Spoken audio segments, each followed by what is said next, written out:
नमस्कार दोस्तों। आज सुबह से न्यूज़ चैनल पर रकुलप्रीत सिंह, करिश्मा प्रकाश और दीपिका पादुकोण, सारा अली खान यही सब छाई हुई हैं। आज दिन भर से हमने मीडिया में यही देखा है। रकुलप्रीत सिंह एनसीबी आई, वहाँ पर उनसे पूछताछ हुई, करिश्मा प्रकाश आई और सारा दिन लगभग इसी में निकल गया।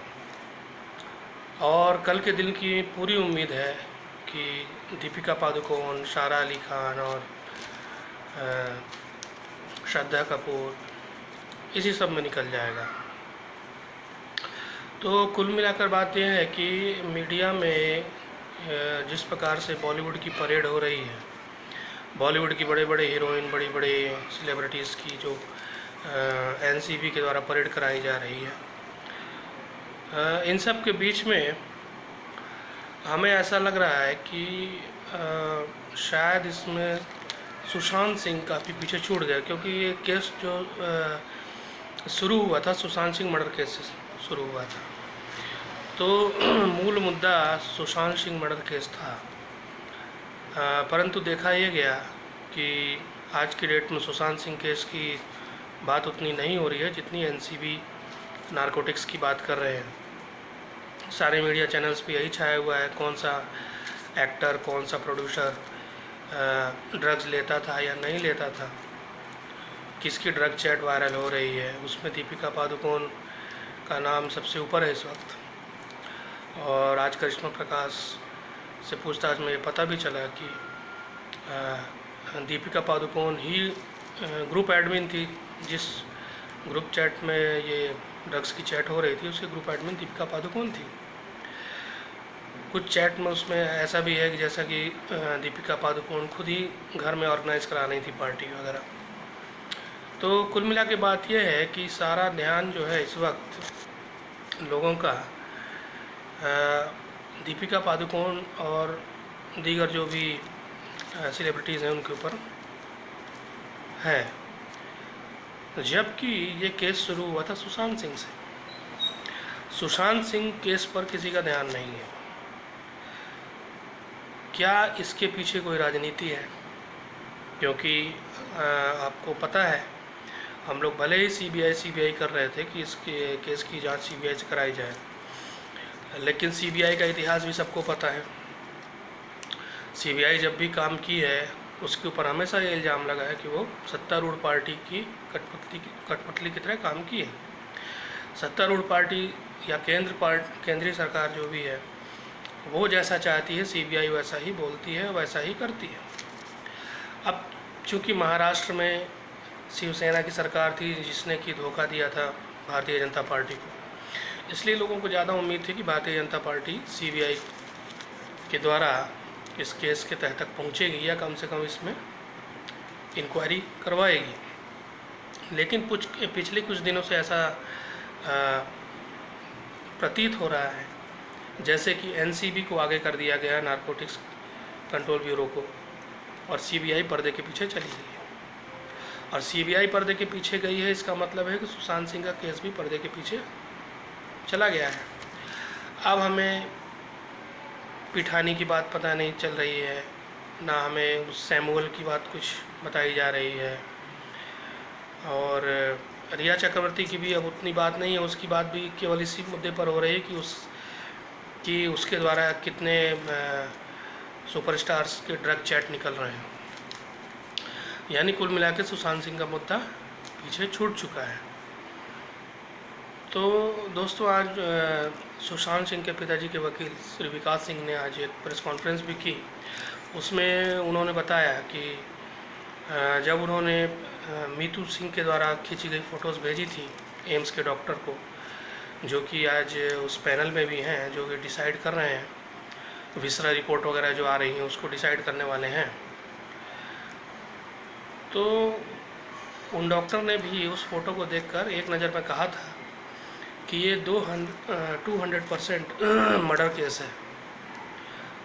यानी कि डॉक्टर 200% श्योर थे कि ये मर्डर केस है।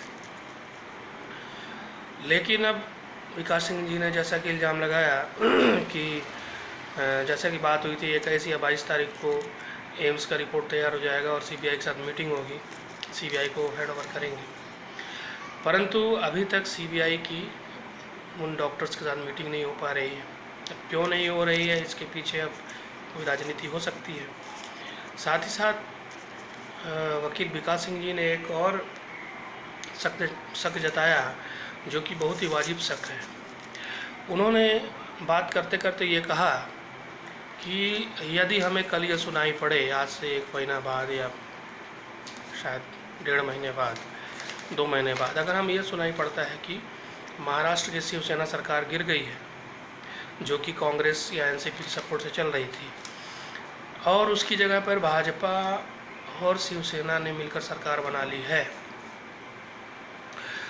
तो उस वक्त हमें इस बात की पूरी संभावना लगती है, आज की डेट में सोचते हुए, कि कहीं पर्दे के पीछे राजनीति का कोई खेल तो नहीं चल रहा है। क्योंकि अभी हमने कुछ दिन पहले ही सुना, या शायद 1 या 2 दिन पहले ही सुना, कि शिवसेना के जो सांसद हैं या राज्यसभा में हैं, ये संजय राउत, ये जो अभी कृषि विधेयक पास हुआ है, हालांकि सारे विपक्षी पार्टियां इसके खिलाफ हैं, परंतु वो एनडीए सरकार का सपोर्ट कर रहे हैं इस विधेयक पर। तो इस बात से एक शक पैदा होता है कि कहीं पर्दे के पीछे कोई डील तो नहीं हो गई। और अगर ये जो विकास सिंह जी ने जो शक जताया है, अगर महीने 1.5 महीने या 2 महीने बाद भाजपा की सरकार बन जाती है शिवसेना के साथ मिलकर, तो ये इस बात पर 100% मुहर लगा देगी कि सीबीआई का पुनः दुरुपयोग किया गया, पर्दे के पीछे कुछ और चल रहा था, सामने कुछ और दिखाया गया। क्योंकि विकास सिंह जी ने यह भी कहा कि नॉर्मली ऐसे केसेस में सीबीआई प्रेस ब्रीफ रिलीज़ करती है, कुछ प्रेस नोट रिलीज़ करती है, परंतु इस केस में देखा गया कि सीबीआई ने अभी तक कोई प्रेस नोट रिलीज़ नहीं किया, या कोई कॉन्फ्रेंस नहीं की, या किसी प्रकार का कोई सूचना उन्होंने नहीं दी है। तो दोस्तों, कुल मिलाकर ये एक शक तो होता ही है, क्योंकि आपने बॉलीवुड फिल्मों में ही देखा होगा पॉलिटिक्स के रंग क्या होते हैं, सामने कुछ, पर्दे के पीछे कुछ चलता है। तो एक तरीके से सुशांत सिंह के पिताजी के वकील ने जो एक चिंगारी दिखाई है, जो एक शक का बीज बोया है, वो काफ़ी वाजिब लग रहा है। तो अब भविष्य में देखना होगा कि इसका क्या रिजल्ट आता है, या इनका शक कितना सही साबित होता है। परंतु आज के परिदृश्य में तो ये लग रहा है कि इनका शक बहुत ही वाजिब है। और तो दोस्तों, मुझे यही कहना था कि सीबीआई पे कहीं हम लोगों ने ज़्यादा भरोसा तो नहीं कर लिया, क्योंकि इसका इतिहास कुछ ठीक नहीं रहा है। हमेशा से सीबीआई पर इल्ज़ाम लगा है कि वो सरकार की कठपुतली रही है। तो अब let's hope for the best, देखते हैं क्या होता है। परंतु एक जो शक का बीज बोया है उन्होंने बिल्कुल सही किया है।